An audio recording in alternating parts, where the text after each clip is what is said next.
ओम नमः शिवाय। जय श्री राम। राधे राधे मित्रों, कैसे आप सभी लोग। आशा करता हूँ हमेशा की तरह आप लोग कुशल मंगल से होंगे, अच्छे से होंगे, स्वस्थ होंगे, दूसरों की सहायता कर रहे होंगे और अपने परिवारजनों मित्रों के साथ खुशी खुशी प्रसन्नचित होकर जीवन व्यतीत कर रहे होंगे। ऐसी दुआएं मनोकामना मैं भगवान से आप लोगों को हमेशा से करता हूँ। मैं अंकित आप सभी लोगों का आपके अपने चैनल में हार्दिक स्वागत करता हूँ, अभिनंदन करता हूँ।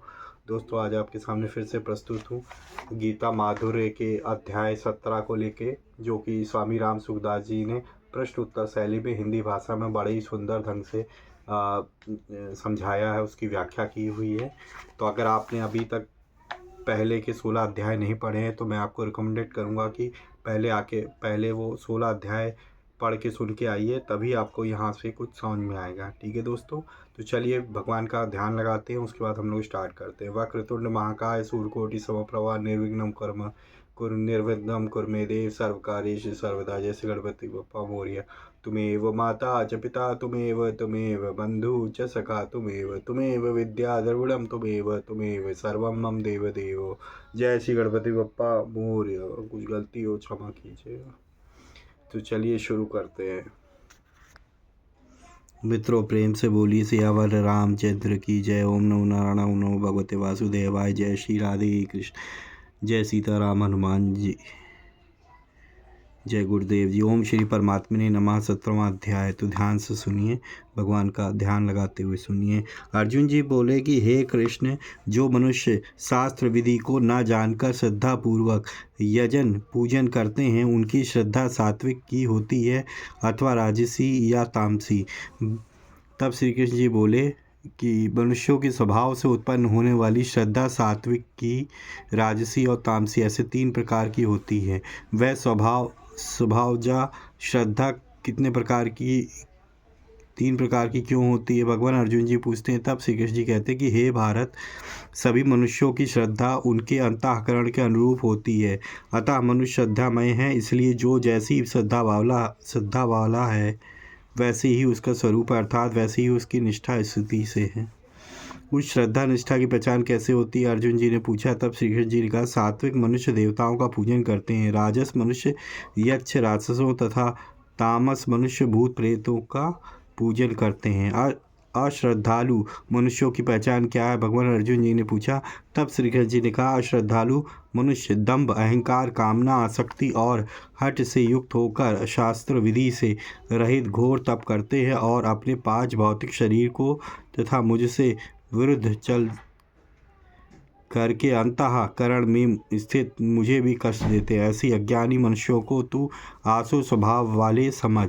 अभी तक आपने पूजन और तप से श्रद्धालु और अश्रद्धालु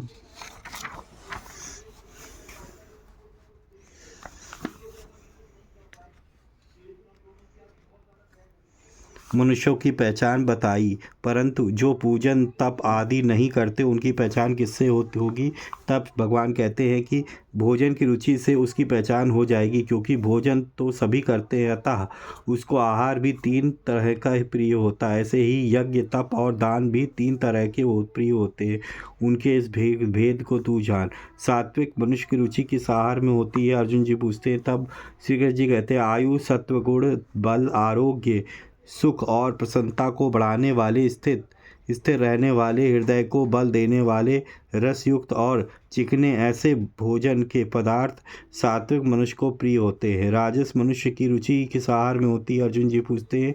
तब श्री कृष्ण जी ने कहा कि अधिक कड़वे, खट्टे, नमक वाले, गरम, तीखे, सूखे और लाहकारक भोजन के पदार्थ राजस मनुष्य को प्रिय होते हैं, जो कि दुख, शोक और रोग को देने वाले हैं। तामस मनुष्य की रुचि किस आहार में होती है, अर्जुन जी ने पूछा। तब श्री कृष्ण जी ने कहा कि अधपके, रस रहित, दुर्गंधित मदिरा, प्याज, लहसुन आदि बासी, उच्छिष्ट, झूठे और महान अपवित्र मांस, मछली, अंडा आदि भोजन के पदार्थ तामस मनुष्य को प्रिय होते हैं। अभी आपने यज्ञ, तप और दान के भी 3 भेद सुनने की आज्ञा दी थी, अतः अब यह भी बताइए कि यज्ञ 3 प्रकार का कैसे होता है, भगवान अर्जुन जी पूछते हैं। तब श्री कृष्ण जी कहते हैं कि यज्ञ करना कर्तव्य है। इस तरह मन को संतुष्ट करके फलेच्छा रहित मनुष्यों के द्वारा शास्त्र विधि के अनुसार जो यज्ञ किया जाता है वह सात्विक होता है। राजस यज्ञ कैसे होता है? भगवान अर्जुन जी पूछते हैं। श्री कृष्ण जी ने कहा कि हे भरत श्रेष्ठ अर्जुन, जो यज्ञ फल की इच्छा से अर्थात अपने स्वार्थ के लिए किया जाए अथवा केवल लोगों को दिखाने के लिए किया जाए उसको तू राजस समझ। तामस यज्ञ कैसे होता है? भगवान अर्जुन जी पूछते हैं। तो भगवान ने बोला कि जो यज्ञ शास्त्र विधि से हीन, अन्नदान से रहित, बिना मंत्रों के, बिना ये दक्षिणा के और बिना श्रद्धा के दी किया जाता है वह तामस कहलाता है। अर्जुन जी फिर पूछते हैं कि हे भगवान, अब यह बताइए कि तप कितने प्रकार का होता है? तब श्री कृष्ण जी ने कहा कि तप 3 प्रकार का होता है, शरीर का, वाणी का और मन का। देवता, ब्राह्मण, गुरुजन और जीवन मुक्त महापुरुषों का पूजन करना, जल मिट्टी आदि से शरीर को पवित्र रखना, शरीर क्रियाओं को सीधी सरल रखना अर्थात ऐंठ अकड़ न रखना, ब्रह्मचर्य का पालन करना और शरीर से किसी को भी किसी तरह का कष्ट ना देना, यह शरीर का तप है। वाणी का तप कैसा होता है? भगवान अर्जुन जी ने पूछा। तब श्री कृष्ण जी का उद्वेग ना करने वाले, सत्य, प्रिय और हितकारक वचन बोलना, स्वाध्याय करना और अभ्यास, नाम जप आदि करना, यह वाणी का तप है। मन का तप कैसा होता है? भगवान अर्जुन जी पूछते हैं। तब श्री कृष्ण जी कहा कि मन की प्रसन्नता, सौम्य भाव, मनशीलता, मन का निग्रह और भावों की शुद्धि, यह मन का तप है। उपर्युक्त 3 प्रकार का तप यदि परम श्रद्धा से युक्त, फलेच्छा रहित मनुष्यों के द्वारा किया जाता है तो यह तप सात्विक कहलाता है। अर्जुन जी फिर पूछते हैं कि राजस तप क्या होता है? भगवान तब श्री कृष्ण जी कहते हैं कि जो तप अपने सत्कार, मान और पूजा के लिए अथवा दूसरों को दिखाने के भाव से किया जाता है वह इस लोक में अनिश्चित और नाशवान फल देने वाला तप राजस होता है। तामस तप क्या होता है? भगवान अर्जुन जी पूछते हैं। तब श्री कृष्ण जी कहते हैं जो तप मूर्तापूर्वक हठ से अपने को पीड़ा देकर अथवा दूसरे को कष्ट देने के लिए किया जाता है वह तप तामस होता है। यह सुनकर अर्जुन जी ने फिर पूछा कि भगवान अब यह बताइए कि दान 3 प्रकार का कैसे होता है? तब श्री कृष्ण जी ने कहा दान देना कर्तव्य है इस भाव से जो दान प्रत्युपकार की भावना से रहित होकर देश, काल और सुपात्र के प्राप्त होने पर दिया जाता है वह दान सात्विक होता है। राजस दान क्या होता है? भगवान अर्जुन जी पूछते हैं। तब श्री कृष्ण जी ने उत्तर दिया कि जो दान प्रत्युपकार पाप पाने के लिए तथा फल की इच्छा रखकर देना पड़ रहा है ऐसे दुख पूर्वक दिया जाता है वह दान राजस होता है। तामस दान क्या होता है? भगवान अर्जुन जी पूछते हैं। तब श्री कृष्ण जी ने कहा जो दान बिना सत्कार के अथवा अवज्ञा पूर्वक अयोग्य देश और काल में कुपात्र को दिया जाता है वह दान तामस होता है। श्रद्धालु मनुष्य शास्त्रभेद यज्ञ, तप और दान की क्रियाओं को कैसे आरंभ करें महाराज? अर्जुन जी पूछते। तब श्री कृष्ण जी कहते ओम, तत् और सत इन तीनों नामों से जिस परमात्मा का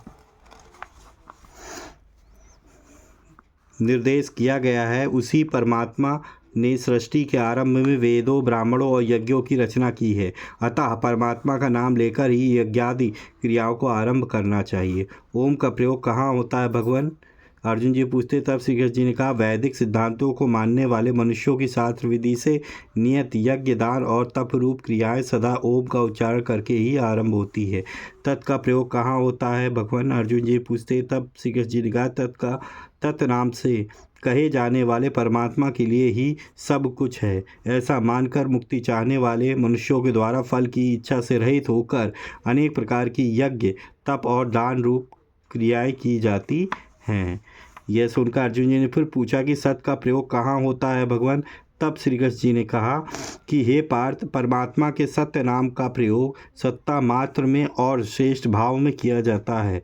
प्रशंसनीय श्रेष्ठ कर्म के साथ भी सत्य शब्द जोड़ा जाता है। यज्ञ, तप और दान में मनुष्यों की जो स्थिति, निष्ठा, श्रद्धा है वह भी सत्य कही जाती है। कहाँ तक कहा जाए उस परमात्मा के लिए जो कर्म किया जाता है वह सब सत्य कहा जाता है। असत कर्म कौन कौन से कहे जाते हैं भगवान? अर्जुन जी ने पूछा। तब श्री कृष्ण जी ने कहा हे पार्थ, अश्रद्धा से किया हुआ हवन, दिया हुआ दान और तपा हुआ तप और जो भी कुछ किया जाए वह सब असत कहा जाता है। उनका फल ना यहाँ होता है और ना मरने के बाद भी होता है, अर्थात उसका कहीं भी सत्फल नहीं होता। सियावर रामचंद्र की जय। 17वां अध्याय समाप्त। तो नेक्स्ट सेशन में हम लोग इसका लास्ट अध्याय देखेंगे। 18वां अध्याय बहुत बड़ा है दोस्तों, तो मैं इसको 2 पार्ट में कंप्लीट करूँगा। तो ये था दोस्तों गीता माधुर्य का 17वां अध्याय, जो मैंने आपको स्वामी राम सुखदास जी के शब्दों में कह सुनाया। आशा है आप लोगों को अच्छा लगा होगा। आपको कैसा लगा आप अपनी राय कमेंट बॉक्स में ज़रूर लिखें। और अगर आप पहली बार मेरे चैनल पे आए हैं तो प्लीज़ चैनल को सब्सक्राइब करें और बेल आइकन को ज़रूर प्रेस करें, ताकि लेटेस्ट से लेटेस्ट वीडियो की इन्फॉर्मेशन आप तक तुरंत ही मिल सके। और अगर आप तो इसी तरीके से भगवान की भक्ति करते रहिए, अपने परिवारजनों मित्रों के साथ खुशी खुशी प्रसन्नचित होकर जीवन व्यतीत करिए। और हाँ, हमेशा की तरह किसी न किसी एक पर्सन की हेल्प करने की जरूर कोशिश करिए। मिलेंगे नेक्स्ट वीडियो में, तब तक के लिए जय श्री राम, राधे राधे मित्रों।